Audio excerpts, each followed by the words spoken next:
We can start? Okay. All right. If you'll please stand and join me with invocation by Commissioner Bill Murphy.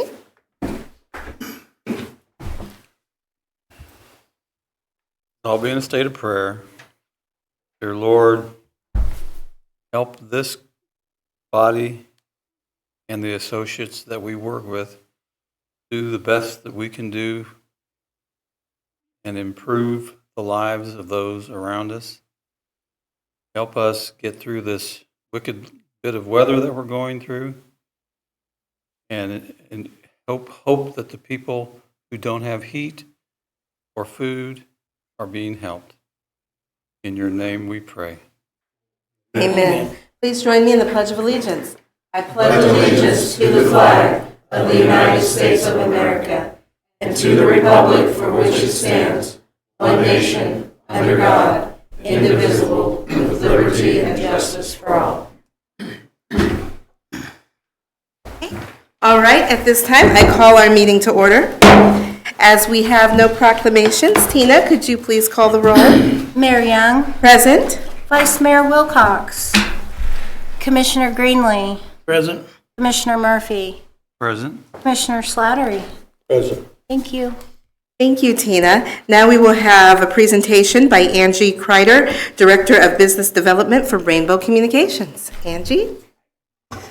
Good afternoon. Presentation's probably a big official word. I'm kind of here just to kind of give you an update on where Rainbow is on our fiber install for the city of Atchison. And so we've shared a map with you. I have a paper copy too if anybody's interested in that.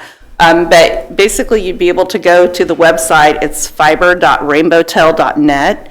And it is actually still a submission site for residents of Atchison to go in and put their addresses in, and then we put them on the list that they're interested in having fiber ran to their house. It also gives us a good, excuse me, what we call a drop list. So when we do get to those fiber hoods in those neighborhoods, we're able to contact those customers again and make sure they're still wanting service and have the drop installed when the contractors are still in town. So just a little bit of an update. We started this project around 2018, 2019 in the talking stages. Of course, 2020, we all know what happened with that. COVID kind of hit, but we still proceeded on with the construction piece of everything. The purple areas in the map are all of the what we call a fiber hood, or all the areas that we have installed and are available for customers to sign up for fiber internet. So that is about 2,334 homes passed in Atchison. So it's available to that many customers in Atchison currently, or residents, homes passed in Atchison. We started with what we called downtown east and downtown west, and encompassed all the business district. We popped up to what we call Pond 1 or 2, which is Bellevue and North Central for a large residential area. And then over the last 2 years, we've been working on Mount Scholastica, Jackson Park, and Bromley Park. Part of that was already done with the help of the foundation here in Atchison. We were able to get grant funding to get to the hospital during COVID. And so the hospital currently, we were able to run down in that, so it took a little bit less time. So the areas that you see currently that are still in process, the areas in red, and there's really no significance to this because basically what we call staking, we have the engineers in town basically restaking the whole area. The advantage of doing the whole town in the first was that we thought things would progress as it's pretty timely as it is, but we weren't anticipating the pole attachment agreement and the pole attachment, not agreement, excuse me, but being able to access the poles. There's quite a bit that goes into that, having the poles audited and the weight limits and everything audited on the poles for Evergy and then AT&T. So there's 2 providers of poles in town. And so that's taken a little bit longer than we anticipated. And what we're doing now is kind of going back through and having the engineers reevaluate everything in red and green and looking at what buried would look like for that also. So part of this year we'll be getting those areas reassessed. but it is in the overall plan to start as soon as possible to announce what Phase 4 would look like and encompass all of the green and the red area within the next 2 years. So we're still on track to get those areas done within the next 2 years. Yet to pass, encompassed in those areas, is about another 2,200 homes passed. So we're about halfway there. Just to give you kind of an idea what that looks like then for Rainbow, this is down to the dollar. I asked her today, and so we have a good CFO. It's $10,588,715 is what Rainbow at this point has invested in the city of Atchison for fiber internet. So just kind of wanted to share those figures with you also. And then the main reason, though, is just to field any questions that you have and just kind of give you an update that a lot has changed since we started. There's been a lot of grant money that's put us in different areas, too, throughout Northeast Kansas. We're updating a lot of our cable modem towns and the other towns we service, too, to update them to fiber. It really hasn't slowed anything down in Atchison. Atchison's always been our priority to keep things moving with that. But the weather, really, we have a good contractor, NCS. They've stayed with us this whole time. They're working in our other areas also. But it's just like I said, we're on about a 4 or 5 year build now, and so we're feeling really confident that we can get the rest of it completed within the next 24 months. All right, very good. Anyone have any questions? Who actually owns Rainbow? Is it a company? Is it an association, or how's it? Yeah, the parent company for Rainbow is a cooperative. So it started out as Rainbow Telecommunications, and that's our parent company. It's locally owned. Our corporate office is out of Evers, Kansas. We have basically a 9-member board that are all local citizens to our area in Northeast Kansas. And they all represent that original telecom or telecommunication company that originally provided phone services only. And of course, it's expanded from that now to be throughout Northeast Kansas. We have approximately total customers. We have right around almost 8,000 customers total in Northeast Kansas. But the parent company is the telecom. That's a cooperative that's locally owned. Okay. One quick thing, Mayor, if I might, because I think this might be good information. That's kind of the precursor to this. Is back in 2016 or 17, we were hearing from our businesses in the industrial park that they were trying to do meetings with their home offices. Think like Stress-Crete, trying to have a telecom video conference with Toronto, which is where their headquarters is, and they couldn't do it. Like the internet service wasn't good enough. So we heard that enough times that we started trying to figure out how to get 1 gigabyte internet speed there. And so we went to a lot of different, every option we could think of. Rainbow happened to be, at that point, a couple miles away. Mm-hmm. A couple miles away was all, but it was still tough because there's so few customers there to justify that expense. I think the build out was going to be like $70,000 or something. Well, at the time, the city and the county both put in half of that to get to that point. Well, from there, then the project at the Amelia Earhart Airport and the Hangar Museum was going to happen. And so they needed, for the, you all have been there and know what that's like. They needed gigabyte fiber service there. And so they, that foundation that did that project contributed to get Rainbow from the industrial park to the Hangar Museum and our airport, which is just a stone's throw away. So sometimes when you make an investment like that, you don't know exactly how it's going to manifest. I just thought that context would be interesting for you to hear. All these years later, $10 million invested, and the city and the county put in $30,000 to kind of give a kickstart to that. And it may well have happened anyway with all the funding that came out with COVID. The Atchison's pretty much exempt from any type of like the BEAD funding of that because we are a third provider in. So because that of is AT&T and Five. So. Yeah. Okay. Thank you for sharing that with us, Justin. That's excellent to know that our investment in, what did you say, 2016? Something like that. Around 2016, 15, 16. and then now You've had a little over 10 million invested in Atchison. And growing. And growing. And we hope you continue to grow. We're about halfway done, so, yeah. That's excellent. I think, as everyone knows, we're all very concerned that Atchison continues to grow, that we continue to be on the cutting edge of technology, and we thank you for that partnership. And Justin, we thank you for the leadership that you've had in the past in this. So thank you for sharing that with us. Anyone else have any other questions, concerns? Okay, thank you, Ms. Well, Governor. yes, just want to thank you again for your cooperation with us. I know that the police department does a great job. I'm not going to talk about the fire department. You've done a great job.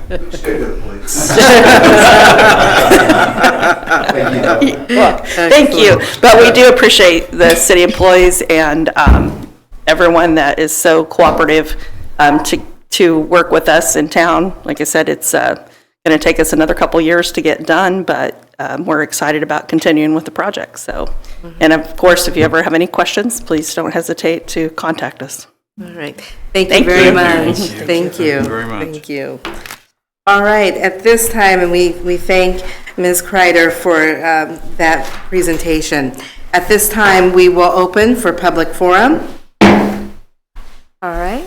Seeing as we do not have anyone for public forum, I am closing public forum.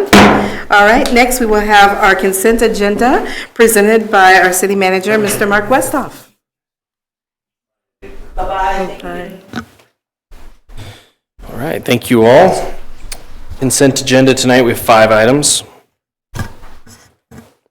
First is to approve the minutes from the February 3rd, 2025 City Commission meeting.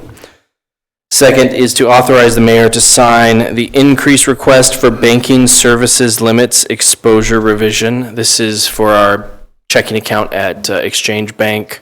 Need to increase the amount we can take out in one request just to cover our bills from time to time. Third is authorize the mayor to sign the supplemental grant agreement 3225 Number 1 to agreement 42224 with KDOT Aviation. This is part of the grant for the runway project. It's backdating it a little bit to make sure we get fully reimbursed for all the work being done out there. For authorized staff to pay Banner Fire Equipment $28,112 for the purchase of 8 sets of firefighting PPE. This is half the PPE for the fire department it's budgeted for in the ERP for this year. Fifth, adopt resolution 3410, setting fees for grave sales and services at Oak Hill Cemetery. That fee schedule hadn't been updated in a little while, and we needed to go through and increase those just a little bit, some of them. All right, thank you. Does anyone have any questions? If we adopt this. Okay, it's been moved that we adopt the consent agenda. Is there a second? I'll second. All right, is there a question? All right, it's been moved and seconded that we adopt the consent agenda. All those in favor, please state by saying aye. Aye. All those opposed, same sign. Motion carries. All right. New business, we have, thank you, Mr. Westhoff.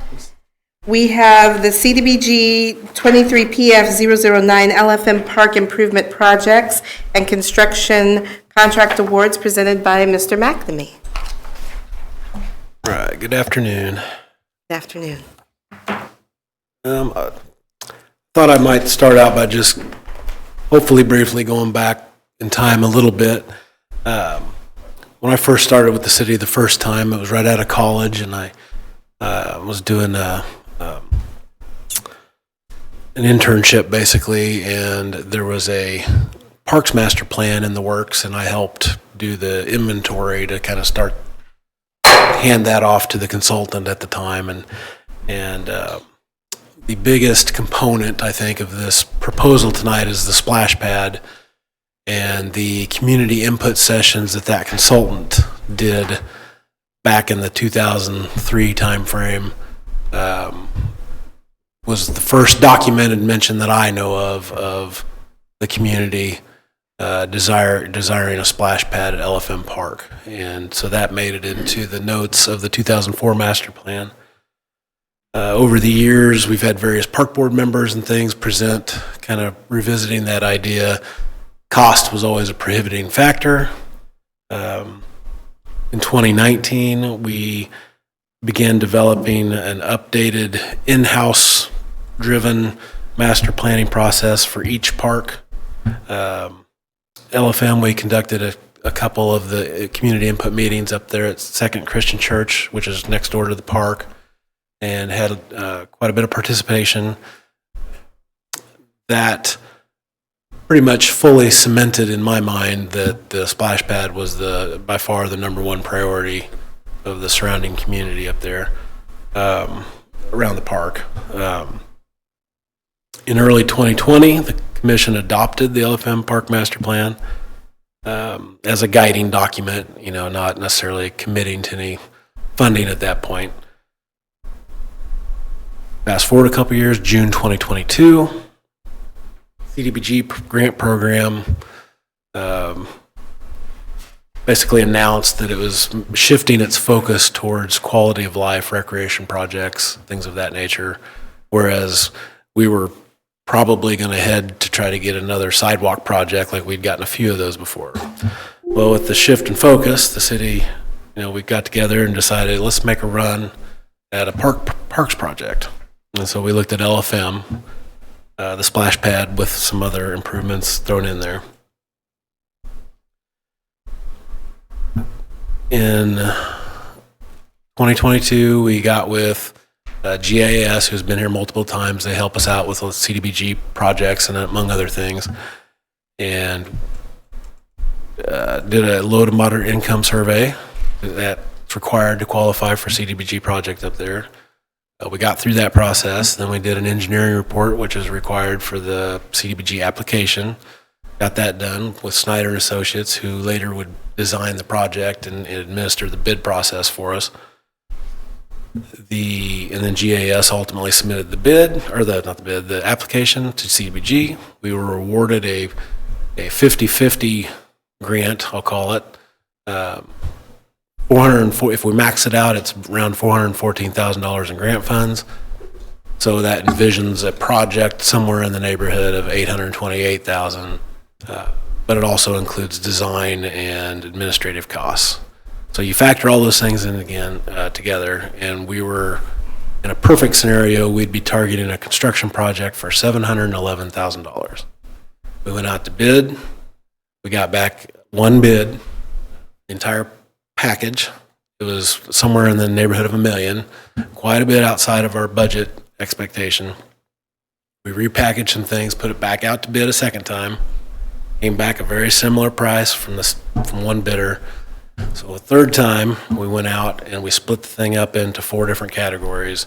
We've got some multiple bids to work with. We've that plus we're also doing some of the work internally, crews, in order to get that price down.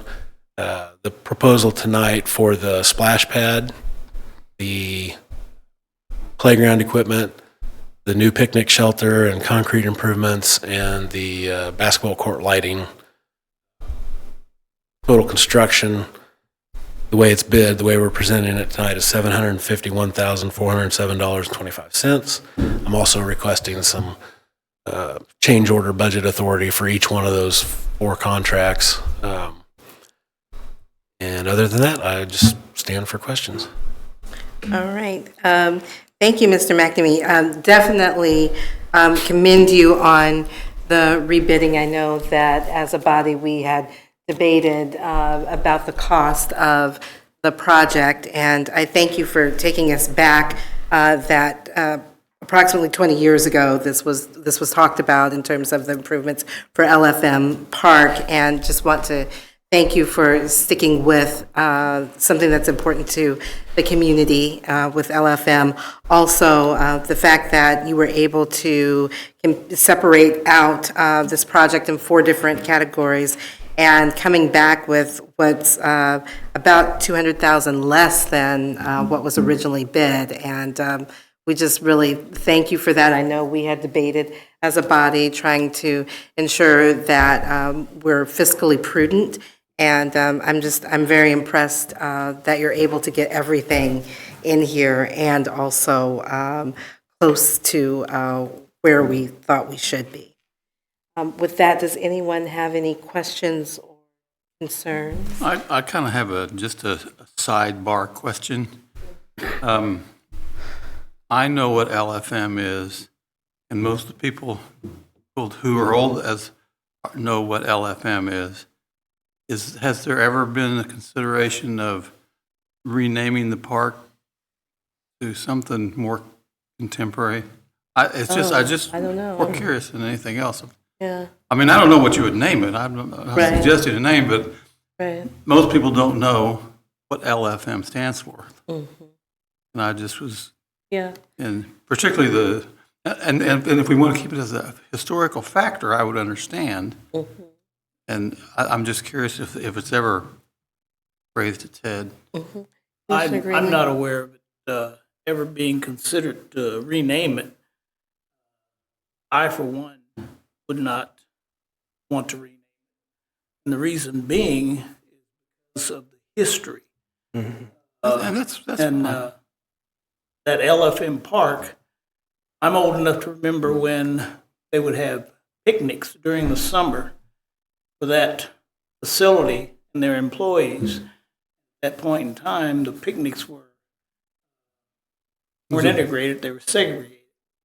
So therefore, it's one of those situations where LFM Park, as far as people as old as I am, remember that. And that's like saying you want to rename Lincoln School, change it, well, people know it as Martin West, Martin East. I remember it as Lincoln School because that was where I attended kindergarten and first grade during the time that schools were still segregated. So that's just me, I would say. Yeah, That isn't, my question isn't a criticism. yeah, I understand Near as much that. as it is, there's, we named the Lions Pool, and the Lions Club has nothing to do, I don't think, with our Lions Pool. And you start thinking, do you change something more current? I'm just, throwing those things out. And I have no. I'm just one person. So But just legitimate, you're legitimate. I was That's just a curious. legitimate perspective. Yeah. I'm still concerned about the cost of this splash pad thing. I mean, it didn't look to me like that we even had a bid for a timer kind of a splash pad. I think we need to look at that until we get a bid for a timer splash pad, because that's what we need to look at. This thing, we're over budget here by another $40,000. It's got to come out of city money, the way I understand it. And I think we're building a great big splash pad up there that I understood we were going to try to encourage people to bid it as a timer kind of thing as compared with all this extra stuff. We can have a nice splash pad. I'm all for it, but not for $300,000, almost $360,000. We're still way over what we need there, I think. I just think that's I would say that the bids for that came in close to each other. That is the going rate for this kind of construction. A couple of the companies specifically said they don't, if I recall, that they don't really do the timers anymore, unless it's a. Well, in between here, when I heard about this Bison Construction Company, which ended up being the bidder, I might say. When I heard about them first, I contacted them and asked them why they didn't bid it. And at that point, they said they had never heard of it. So now they've heard about it, and I said, we'd like to build something. But I said, I'm only one commissioner, but I said, I think we need to look at something with a timer like the country club. I still think we need to look at that. And it can be done for way less money. That's another, and plus the maintenance on this thing, just outrageous. We already spent $70,000 placing one computer down here. Have the same thing here. I think we need to look at that particular element of this. Then that building's still coming in, crazy price. And one of the building companies couldn't get their bonding act together because they had found out about this real late. or they'd have bid a bigger building for less money, I'm sure. I don't know what their bid would have been. I don't have any way of knowing that. But Yeah, I don't know that we can consider, I would not personally recommend considering hypotheticals. bidding that again. Well, hypotheticals or going out for bid again because of the CDBG timing. Right. They are not here tonight. They weren't able to make it because of the snow, but, Who's that, Bison? no, the Contract? well, they were planning to come too, but our CDBG grant administrator. Can we negotiate with Bison and see what they could build us a, No, it has to be an open, competitive, public bidding process, which is what we went through. And Mr. Westhoff, did you say that the bids for specifically the splash pad is where your concern is, Commissioner Slattery, that they were similar to Clinton or? Oh, yeah, I mean, the other bid Okay. was 392. Okay. This was the low bid was 362. Okay. When we have looked at other splash pads that have gone in, and if you scale them to this size, the pricing is very commensurate. So we put it out through CDBG as putting in a really good product, the best product that we could get up there. They are always welcome to bid. Like some of the others did, you can see we chose some reductions that they offered. They said, hey, you could save money if you do this. I want to commend city staff who have stepped up and said, we can do some of these things. Right. We chose some upgrades to different products that were offered specifically because we were able to reduce the cost by doing some of the in-house labor. We're actually trying to get a little bit more, honestly, out of this than we initially had. And we in the open process, companies are able to say you can save money by doing a timer, but they chose not to. And that's what we have to look at. If they were here, we could ask them about why they chose not to do a timer. But they had that option. They chose to bid it this way, which I would imagine is because that's what they think is best for the project. I see. And then also, you said that city staff will also be actually doing some of this work as well, which is Yes. also reducing the cost of the project. Yes. Okay. We're already, we're still $50,000 over before anybody comes in with extras. we're 40,000 over before extras, yes. But I would say basically at this point, again, we've gone out for bid with the project separated out. We've had an open competitive bidding process for these projects. They've come in. If you see that shelter, we had all three bid on it. So again, that's the rate that we have to consider. We have three competitive bids, competitive in price. I would like just yeah, to go add on that shelter, it's packaged with some concrete improvements, so it's Quite it's a not bit of just the concrete. shelter costs. So. It's quite a bit. Why did we package the concrete and the shelter together? Why did we? Yeah. Because we were forced to by CDBG. We proposed 5 different contracts, and Yeah. they said they didn't want to see more than 4. And that was the 2 things that were easiest to put together. Wonder what their thinking there is. What's wrong? I couldn't tell you. I guess they decided they were similar enough work. But my personal recommendation is that city staff has put a lot of time and will put even more time and labor into this project to make sure it happens at this price. And we're talking about a grant that was awarded a while back. 2023. 2023. We're talking 2025 prices. 40,000 over is at this point it's the best we're going to get. So my recommendation is we have the money in the CIP budget to cover this if you choose to. But at this point it's kind of a choose to do the project or not.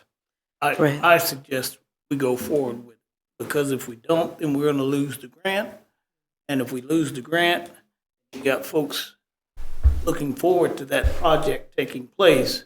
How much time we got before we I get agree. in trouble as far as losing the grant? So the expected sequence of events, assuming it gets approved tonight, would be we've already talked to some of the contractors, just to try to pick their brain on, is it possible to get any of this done, completely done prior to the Juneteenth celebration, because we don't want to disrupt that event, or wait till after.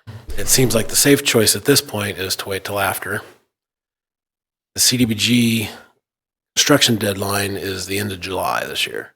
However, we feel, I don't want to say 100% confident, but I feel like that's the sentiment that I got from our consultant, that we can get an extension on that. So, What about anything with getting it bid? What's the deadline on us getting them bidded? We well, completed the bid process. It's complete. The commission would have to reject these bids in order to bid again. And then, I would not and then recommend we'd that. have to request another extension from And CDBG to go for bid This Right, is number and 3. Yeah. in this phase. And the amounts are very close to what we were targeting. That's not a question I asked the consultant, but I would say our chances of being entertained for another round would be not met with very much enthusiasm. Right. I'm not sure that we're not going to save any money by extending this. If anything, we're going to spend more money. Nothing's getting cheaper.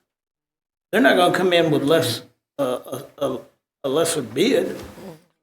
Well, in St. Joe, Materials are going to be more. up in St. Joe, they put this shelter. Now, this concrete thing with the shelter is kind of hard for me to track, but they put a shelter in up there for under $70,000. It was twice as big as the one we got here When did they do that, Mike? a year and a half ago.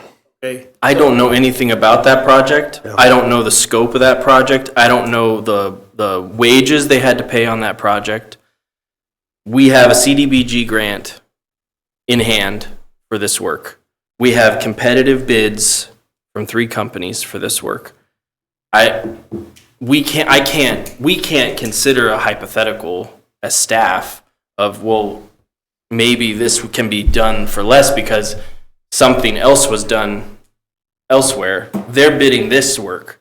They have the full scope of plans for this work, and these are the bids that came in. Again, we are required to choose the low bid, even if it's by just a couple $100 because of the grant requirements. And so we're taking the low bids here. Well, I guess what I'd like to see us do is talk to the low bidder on the splash pad and see what they would charge us to do a timer on that. And then if they could look at this building like St. Joe put up on the other part, just ask them if they'd be interested in switching their bid for that. And they very well might be cheaper. It's a possibility. It doesn't cost us anything to check it. That way I could vote for it. If we don't, I can't vote. Okay. Well, Not that it makes any difference, but I certainly respect your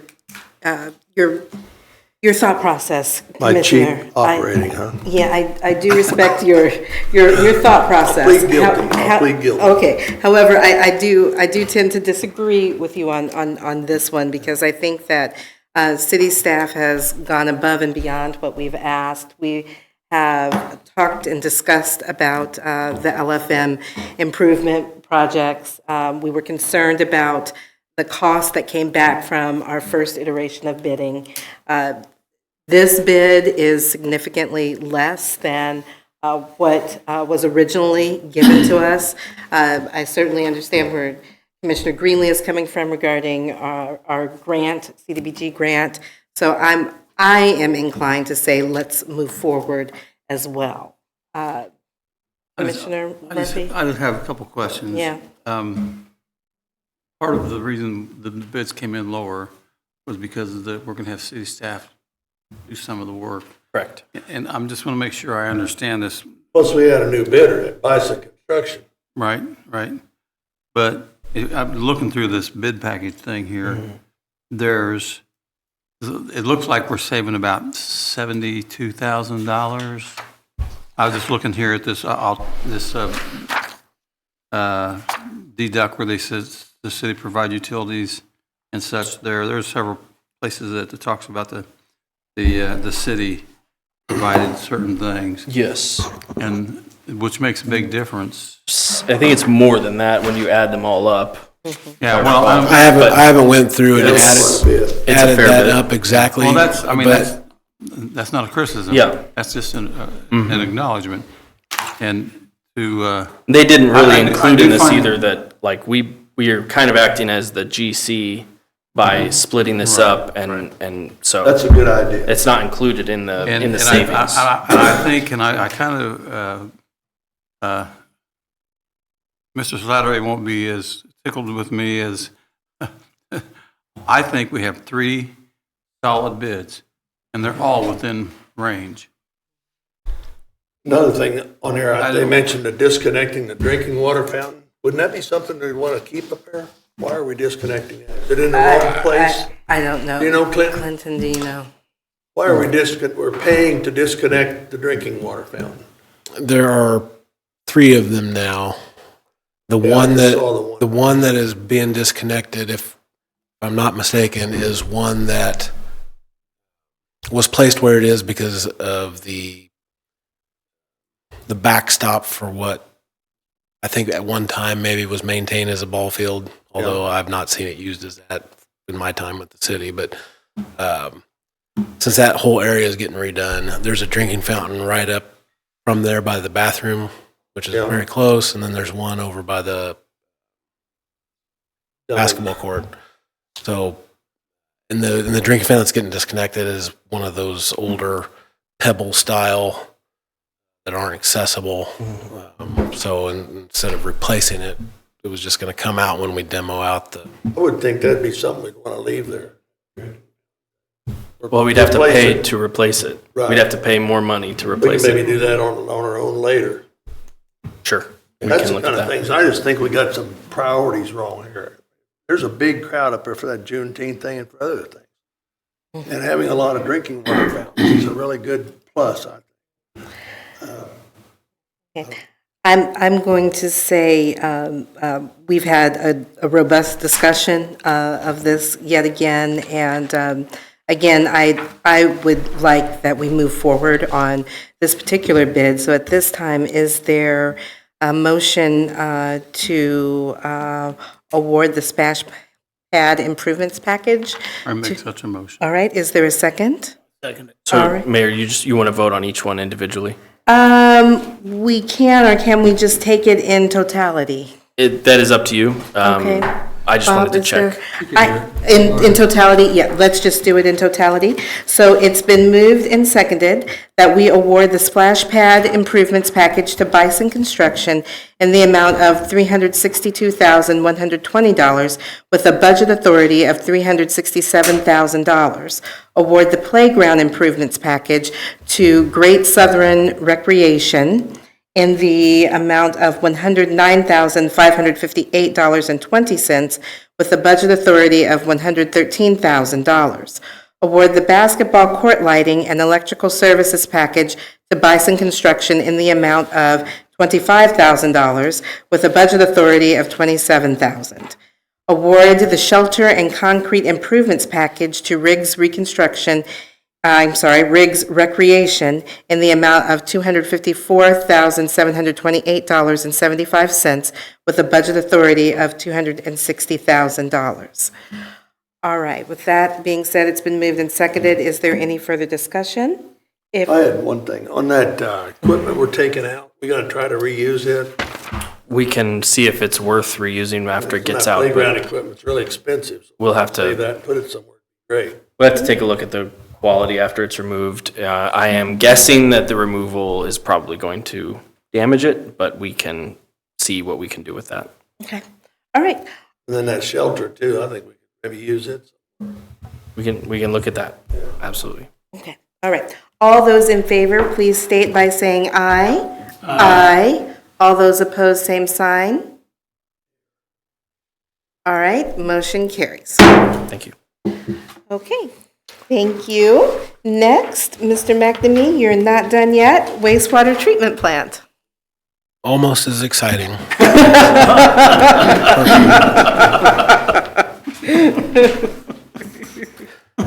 You know, So yeah, tonight I got a proposal to purchase and install weir covers on the 2 secondary clarifiers at the wastewater treatment plant for the main purpose of controlling algae growth. So if anybody's been down to the plant and you've seen the 2 large circular tank-like structures that are about 85 to 90 feet diameter, those are the secondary clarifiers. And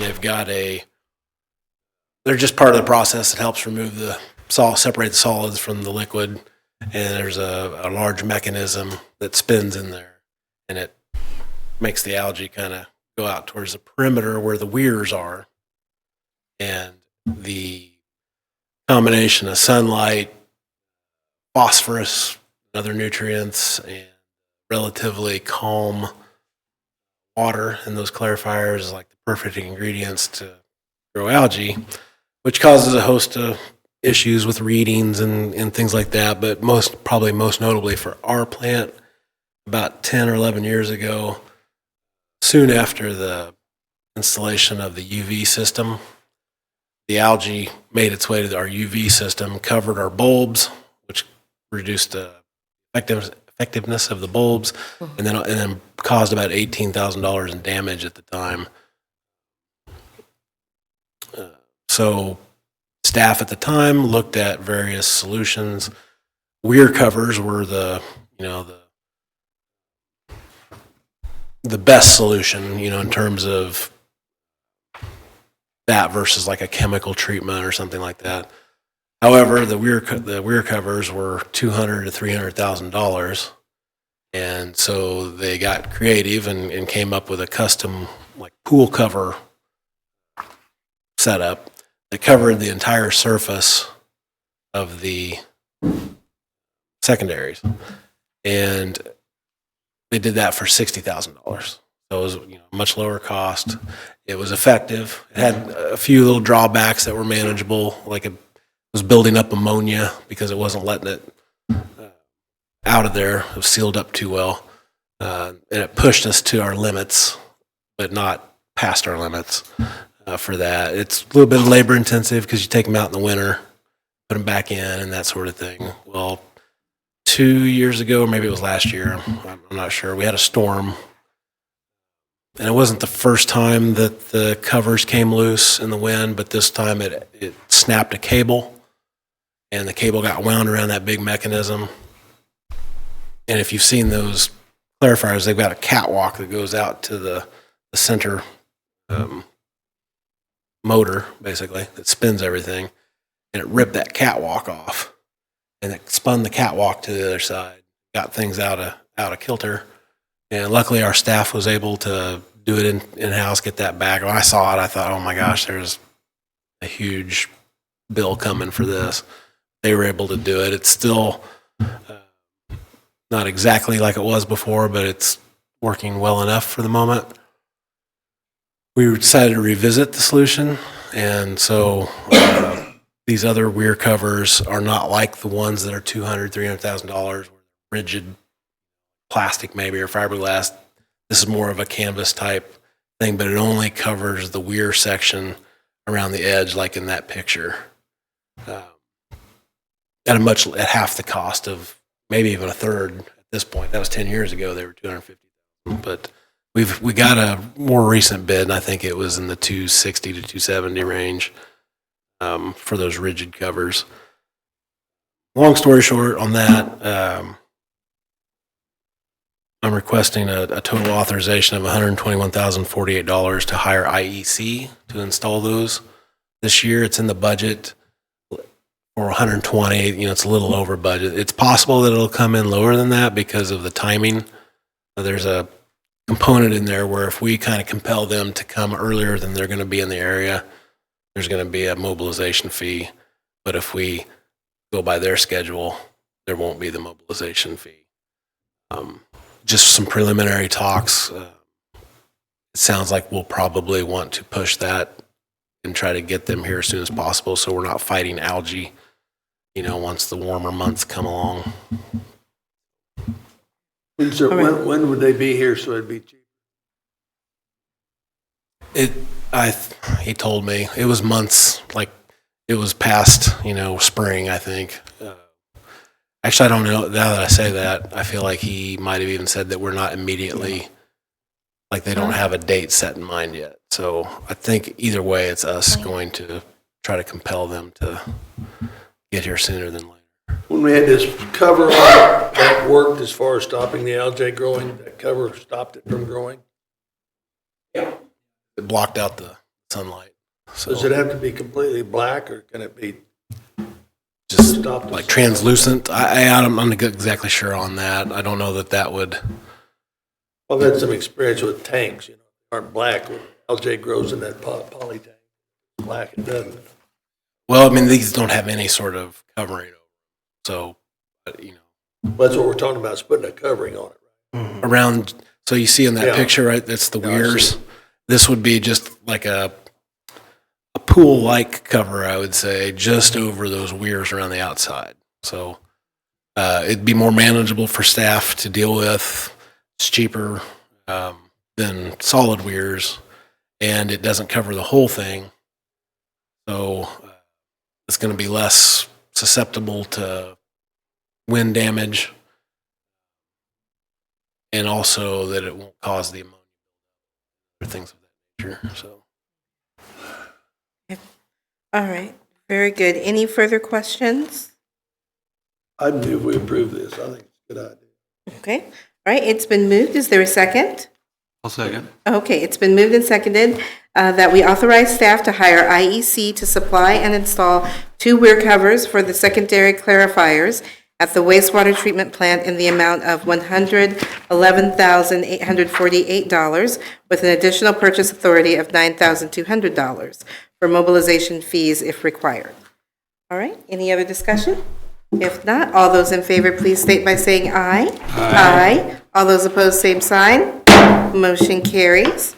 All right, at this time, I move that we will go into executive session for consultation with the city attorney to discuss privileged attorney-client matters, such as litigation for claims against the city pursuant to KSA 75-4319, subsection B, subsection 2. Mr. Westhoff, you had indicated 20 minutes? I think so, yeah. Okay, so we will begin at 5:28 and end at, shall we say, 5:50? 5:50. Yeah, 5:50, will that be enough?